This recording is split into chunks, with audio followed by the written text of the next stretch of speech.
যে নামগুলোর অর্থের ভেতরে শিরকি অর্থ লুকায়িত আছে, অথচ আমরা জানি না। সেরকম কিছু নাম আমরা আজকে আপনাদেরকে বলছি। নাম্বার 1, আব্দুল নবী।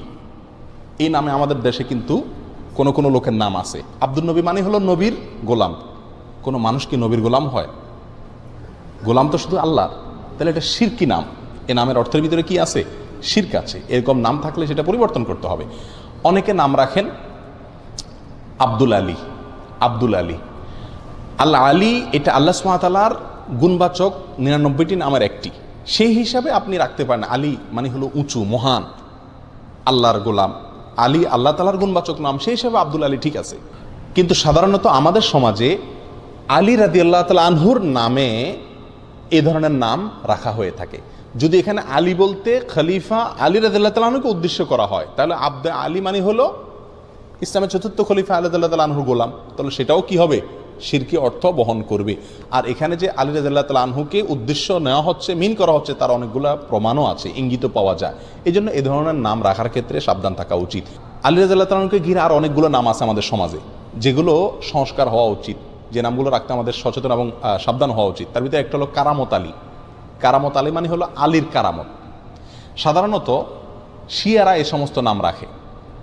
তো এগুলো আমাদের সমাজে চলে আসছে, কারণ এককালে এক সময় আমাদের দেশে যখন আলেম ওলামা ছিলেন না এত, এবং ওই কাবুলিওয়ালারা আফগান থেকে, ইরান থেকে মানুষ ব্যবসার জন্য আসছে বা নানা কারণে আসছে এই দেশে, শিয়ারা আসছে, তাদের খুব প্রভাব ছিল, এবং যারা তখন রাষ্ট্র পরিচালনা করতেন, ক্ষমতায় ছিলেন, তাদের ভেতরে শিয়াদের বিরাট প্রভাব ছিল। এই জন্য আমাদের সাধারণ মানুষেরা নামের জন্য এদের কাছে যেত, আর এরা এই সমস্ত নাম দিত, যে সমস্ত নামের সাথে শিয়াদের আকিদা মিশে আছে, এবং সেগুলো আমরা এখনও রেখে চলছি, ওইটার অর্থ হয়তো খেয়াল করি না।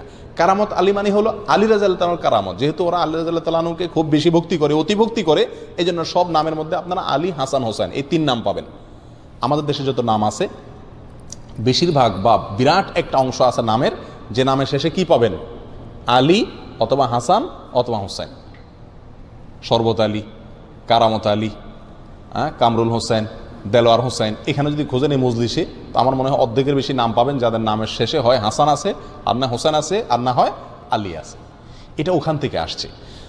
আমরা হয়তো সেই দৃষ্টিকোণ থেকে রাখি না, কিন্তু এগুলার থেকে আমাদের বের হয়ে আসা উচিত।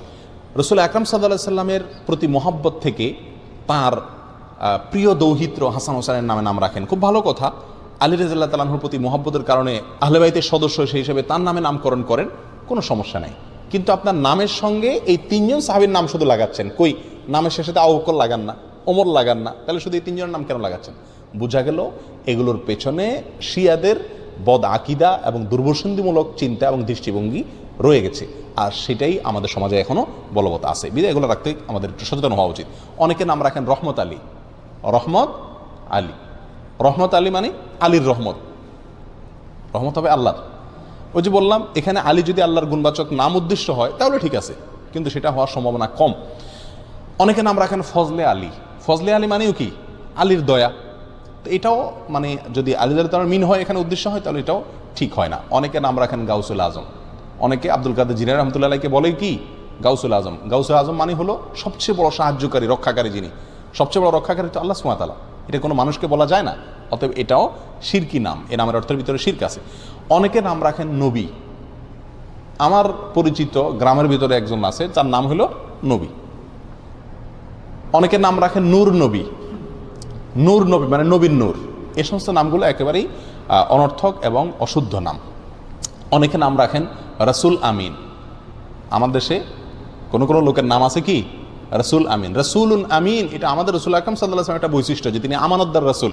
এখন আপনি আপনার ছেলের নাম রাখলেন রাসূল আমিন, এটা খাটে না, একেবারেই অশুদ্ধ একটি নাম। অনেকে নাম রাখেন রসুলুল্লাহ। আমি দেখছি রসুল্লাহ নামের লোক আমাদের দেশে। রসুল্লাহ মানে কি? আল্লাহর রসুল। তো কীভাবে আল্লাহ রসুল হলো? এটা তো একেবারেই অশুদ্ধ একটা নাম। কথা বুঝে আসছে? অনুরূপভাবে আরেকটা অশুদ্ধ নাম আছে আব্দুস সুবহান। অনেক আলেমের নামও পাওয়া যায় আব্দুস সুবহান। আব্দুস সুবহান এই নামটাও ঠিক না। কেন ঠিক না? কারণ আব্দুন যোগ করে নাম রাখা যাবে আল্লাহর 99টা নামের শুরুতে। আল্লাহর 99টি গুণবাচক নামের শুরুতে আব্দুন যোগ করে আপনি কি করতে হবে? রাখতে হবে। কারণ আল্লাহর নামগুলো নির্ধারিত। আল্লাহর জন্য কোনো মন গড়া নাম আপনি আমি নির্ধারণ করার সুযোগ নাই। সুবহান নামে আল্লাহর কোনো গুণবাচক নাম নাই। সুবহান শব্দের অর্থ হলো পবিত্রতা বর্ণনা করা। তো পবিত্রতা বর্ণনা করার গোলাম এটা কোনো নাম হতে পারে না, এবং এটাকে যত রকম ব্যাখ্যাই করা হোক না কেন এটা কোনো অবস্থাতে টেকে না এবং শুদ্ধ হয় না। বিধায় আব্দুস সুবহান নামটাও সঠিক না। ওই যে বললাম আব্দুন যোগ করে নাম রাখতে পারবেন কোনগুলো, যেগুলো শেষে আল্লাহর 99 নামের কোনো একটা যুক্ত আছে সেগুলো রাখতে পারবেন শুধুমাত্র। অতএব আব্দুস সুবহান যেহেতু আল্লাহর, সুবহান যেহেতু আল্লাহর কোন গুণবাচক নাম না, অতএব আব্দুস সুবহান নামটা কি না, সঠিক না। আরেকটা নাম আছে জিল্লুর রহমান। বহু লোকের নাম পাওয়া যায় আমাদের দেশে। আমাদের প্রয়াত প্রেসিডেন্টের নাম ছিল জিল্লুর রহমান। জিল্লুর রহমান, জিল্লুন শব্দের অর্থ হলো ছায়া। জিল্লুর রহমানের অর্থ হয় আল্লাহর ছায়া। তো আল্লাহর ছায়া আছে এটা আপনি কোথায় পাইছেন? কোরআন হাদিসে কোথাও আল্লাহর ছায়া আছে এরকম কোনো কথা আমরা পাইনি। অতএব এই নামটাও সঠিক না। যদি কেউ এই উদ্দেশ্যে রাখে যেখানে আল্লাহর ছায়া বলতে আল্লাহর দয়া অনুগ্রহ বোঝানো হচ্ছে, তাহলে সেটাও রাখা যাবে কি না সেটা ব্যাখ্যা সাপেক্ষ বিষয়, আমার মনে হয় না। বিধায় এই জিল্লুর রহমান এই নামটাও অ্যাভয়েড করা উচিত। অনেকে নাম রাখে আবুল বাশার, হাস্যকর একটা নাম। আবুল বাশার নামের অর্থ জানেন? আবুল বাশার মানে হলো, বাশার মানে মানুষ, মানুষ জাতিকে বলা হয়, গোটা মানুষ জাতি, মানব জাতিকে বলা হয় বাশার। আর আবুল বাশার মানে হলো গোটা মানব জাতির পিতা। এটা তো আদম আলাইহিসসালাম। আবুল বাশার কে? আদম আলাইহিসসালাম। এখন আপনি আপনার ছেলের নাম রাখছেন আবুল বাশার, এখনো একটা ছেলেই জন্ম দিতে পারে না, সে কিভাবে গোটা মানব জাতির পিতা হয়? অতএব এটাও ভুল নাম। অনুরূপভাবে নামের ক্ষেত্রে আরেকটা ভুল আছে, সেটা হলো অনেক সাহাবীদের নাম এবং টাইটেল, নাম এবং টাইটেল উপাধি যেটা, এই দুইটাকে একসাথ করে আমরা নাম রাখি, এটা চরম ভুল। যেমন ওমর ফারুক, বহু লোকের নাম আছে না? ওমর একজন সাহাবীর নাম, ইসলামের দ্বিতীয় খলিফার নাম। আপনি ওনার প্রতি মহব্বত রেখে, ওনার প্রতি মহব্বতের কারণে আপনার ছেলের নাম ওমর রাখলেন, একটা শিশুর নাম ওমর রাখলেন, ঠিক আছে রাখেন, কিন্তু তার নাম ওমর ফারুক রাখা ঠিক না। আবু বকর রাদিয়াল্লাহু তাআলার প্রতি মহব্বতের কারণে আপনি আপনার একটা শিশুর নাম রাখলেন আবু বকর, রাখেন, সমস্যা নেই, কিন্তু আবু বকর সিদ্দিক হয় না, কারণ সিদ্দিক এটা ওনার টাইটেল, এটা পৃথিবীতে আর কোনো আবু বকরের সাথে যুক্ত হবে না। আপনি ওসমান রাখলেন, সাথে গনি রাখেন। আমাদের দেশে বেশিরভাগ লোক দেখেন না, ওসমান রাখলে অবশ্যই সাথে কি আছে? গনি আছে। না ভাই, ওসমান রাখলে আর গনি রাখবেন না, কারণ ওসমান রাদিয়াল্লাহু তাআলার মহব্বত আপনি ওসমান রাখছেন ঠিক আছে, কিন্তু গনি মানে ধনী, এটা ওনার উপাধি, এটা আর কারোর সাথে যুক্ত হবে না। কথা বুঝে আসছে? আবু আইয়ুব একজন সাহাবী, যিনি হিজরতকারী সাহাবীদেরকে অনেক নসরত করছেন, সাহায্য করছেন, এই জন্য ওনার নাম হয়ে গেছে আবু আইয়ুব আনসারি। উনি আনসার ছিলেন সেজন্য। এখন আপনি আপনার ছেলের নাম রাখলেন আবু আইয়ুব আনসারি, সে আনসার কবে হলো? কথা বুঝে আসছে? অনুরূপভাবে বহু সাহাবা একরামের বিশেষ বিশেষ কিছু টাইটেল আছে, এই টাইটেলগুলো কারোর নাম হতে পারে না। আমি যদি একটা এক্সাম্পল দিই বিষয়টা পরিষ্কার হবে। যেমন মোহাম্মদ, এ নামে নাম রাখা যায় কি যায় না? মোহাম্মদ নাম রাখা যাবে, সহিহ মুসলিম হাদিসে আসছে। এখন আপনি যদি মুহাম্মদ সাল্লাল্লাহু আলাইহি সাল্লামের যে একটা টাইটেল ছিল, নামের পর একটা টাইটেল, সেটা কি?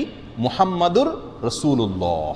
এখন আপনি যদি আপনার সন্তানের নাম রাখেন মুহাম্মদ রাসূলুল্লাহ, খাটবে? আপনার সন্তান কি আল্লাহ রসুল মুহাম্মদ? না, এটা তো অন্য মুহাম্মদ। আরও সহজ হবে, পরিষ্কার হবে আমাদের দেশের এক্সাম্পল দিলে। শেখ মুজিবুর রহমান, মরহুম শেখ মুজিবুর রহমান, ওনার প্রতি মহব্বত করে আপনি কোনো সন্তানের নাম রাখলেন মুজিবুর রহমান, এটা ঠিক আছে, চলে। জিয়াউর রহমান, মরহুম জিয়াউর রহমান, তার প্রতি মহব্বত করে আপনি আপনার কোনো সন্তানের নাম জিয়াউর রহমান রাখলেন, এটাও চলে। চলে না? চলে না। এবং অনেকে রাখেও। আপনি যদি রাখেন বঙ্গবন্ধু শেখ মুজিবুর রহমান, তাহলে নামটা কি শুদ্ধ হবে? আপনি যদি প্রেসিডেন্ট জিয়াউর রহমান রাখেন, এটা শুদ্ধ হবে? আপনি যদি বেগম খালেদা জিয়া রাখেন, শুদ্ধ হবে? আপনি যদি প্রেসিডেন্ট হোসেন মোহাম্মদ এরশাদ রাখেন, শুদ্ধ হবে? কেন হবে না? কারণ হলো এখানে তাদের নাম এবং টাইটেল দোনোটা আপনি দখল করছেন। শুধু নামটা আপনি নেন মহব্বতে, সেটা হতে পারে, এটা গ্রহণযোগ্য, এটাকে সমাজ গ্রহণ করবে, কিন্তু আপনি টাইটেলটাও যুক্ত করেন, এটা হতে পারে না। বিধায় সাহাবা একরামের নাম আমরা রাখতে পারি, কিন্তু তাদের টাইটেলটা কি করা উচিত না? দখল করা উচিত না। এই ভুলটা আমাদের দেশে অহরহ হয়ে থাকে। আরো